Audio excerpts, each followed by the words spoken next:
my friends, and welcome back. Today I thought I would do the snuggly sweater wall hanging with you. I have prepped some of the stuff already. I've picked out the 9 pieces of the sweater fabrics I want to do, and so here it is all here in this pile. And I have also cut out the background fabric the sweaters are going to be on. Also cut out some of the strips already. Let's get started. First thing you're going to do with this is you are going to sort through your charm pack, which I've done, and also cut your fusible web into, it says 4.5 inches. I just did 4.5, or 4 by 4, because the template for the sweater fits perfectly in here. Then what I did is, I'll show you, I'll bring over my iron here. So I'm just going to show you with this piece of fabric. I've taken the fusible web, and I'm sure you can see this. It's flat on this side, and then this side is shiny and it's rough. Put this in roughly the center. If you want it in the center, you can always fold your pieces of fabric in half like this, and then like this, and then do finger press, and you can do the same thing with your fusible web to get the center, but it's okay because we're going to be tracing out this design, sweater design, right? So, and then you just hold your iron, make sure you're covering everything, press down. Now you make sure you read the instructions. This one here says press and hold for 2 to 3 seconds. That was long enough. Set it aside, let it cool. And I've already done it with this one, as you can see. Next thing you're gonna do is you are going to place your ugly sweater template, and I'm using a Sharpie, and then trace around it.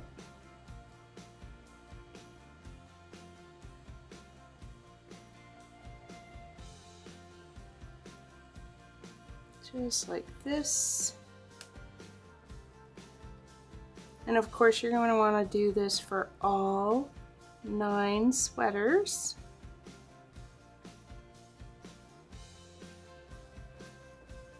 If you have a pencil and you don't have a Sharpie, it's fine. Just as long as you have something you can trace around, you can see the sweater design. Take a really good pair of scissors.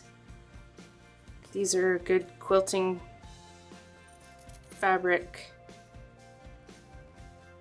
scissors I have, and then you're just gonna cut out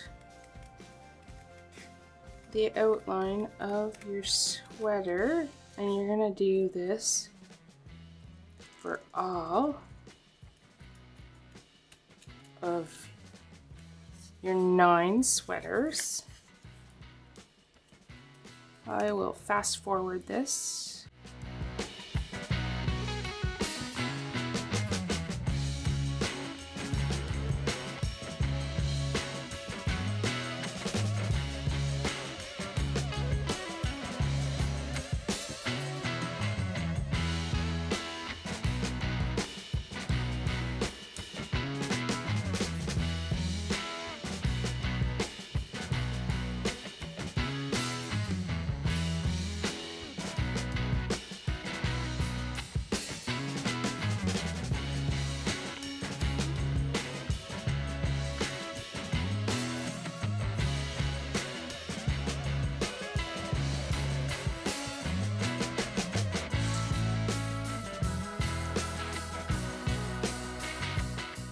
And there you go.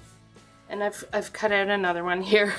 So I have 2. So then you're gonna do that for all the rest of your 9 pieces of fabric, and I have all the fusible web on the back, and I will go ahead, trace them and cut them out. And when I return, we will do the next step. Once you have all your sweaters cut out, the next step is you are going to peel off the back of your fusible web. Just like that, and it's nice and shiny.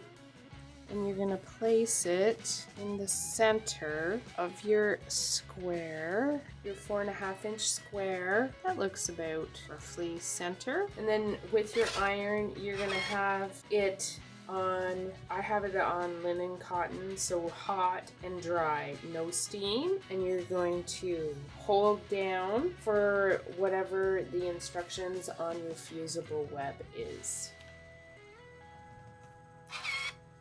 So there we go. It is all done. And the next thing you're gonna do is you are gonna sew a stitch all the way around your ugly sweater. You can use a blanket stitch or a small zigzag stitch to applique these sweaters on, or you can have fun with it, embellish it, use rickrack or yarn, anything you want, any type of notion. Maybe you've got some really cool rope or cord you would like to put around it. I'm going to probably use one of my stitches on my sewing machine. There's so many. I have done a blanket stitch around the sweater here, as you can see. And that's all you have to do for the other 9.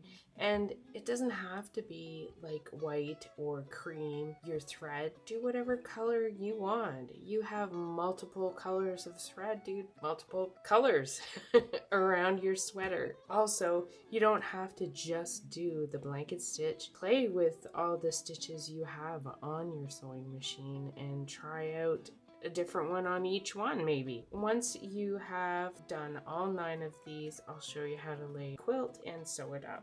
I have finished doing my blanket stitch around all my ugly sweaters, and I've taken my 1.5 inch by 5 inch strips, put them in between each one. I've laid it out the way I want it laid out, and then these are 1.5 by 16 inch strips in between each row. I had mentioned that this was 4.5 inches. It is not, my apologies. It's 5-inch square, the background fabric for your sweaters.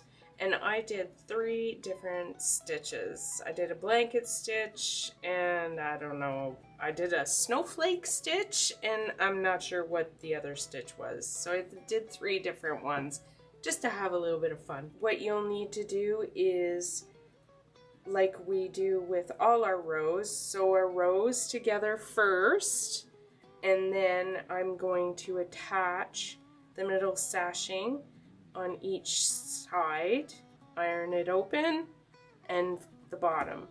I'll sew all these rows together, and then we'll go from there. I have sewn all my rows together. See, they're all sewn together now.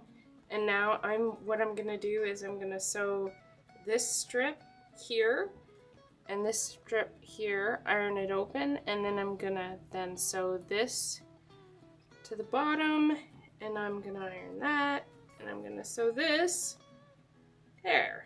Once I'm done, I will bring the outer border out and sew those together. Now that you have your middle wall hanging all pieced and sewn together and ironed, you're gonna want to make sure you have your pieces for your sides. I kept it the same width, so 1.5, and it's 16 inches this way. So you need 2 of those.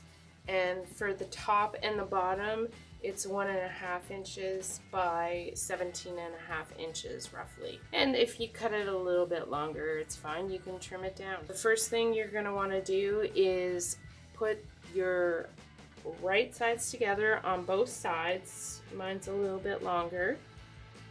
And sew and iron open. So that's the first step. I'll trim off any excess, and then we will sew the top and the bottom. So sides first, and I'll be back. Now that I have my sides sewn and ironed, it is the last part, which is to put your top and bottom right sides together And so 1/4 inch seam, and if it's a little bit longer, you just trim it once you've sewn it and ironed it open, and it'll be perfect. And when I'm done, you will see the finished Snuggly sweater wall hanging. This is the top. And here you have your finished Snuggly sweater wall hanging. Isn't it just cute? Adorable.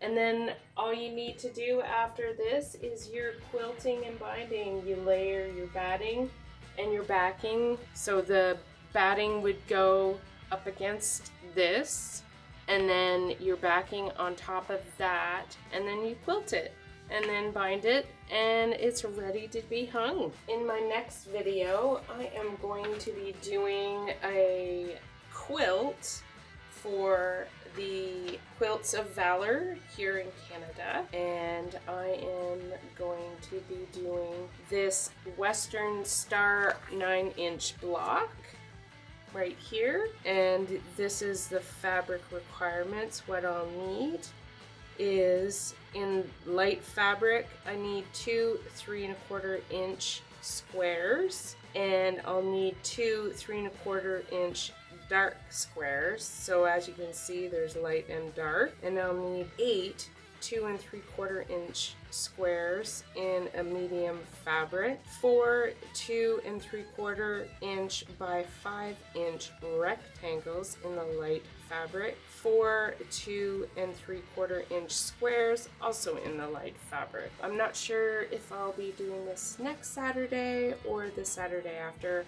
I've been a little busy, so that's why my quilting has not been as much lately.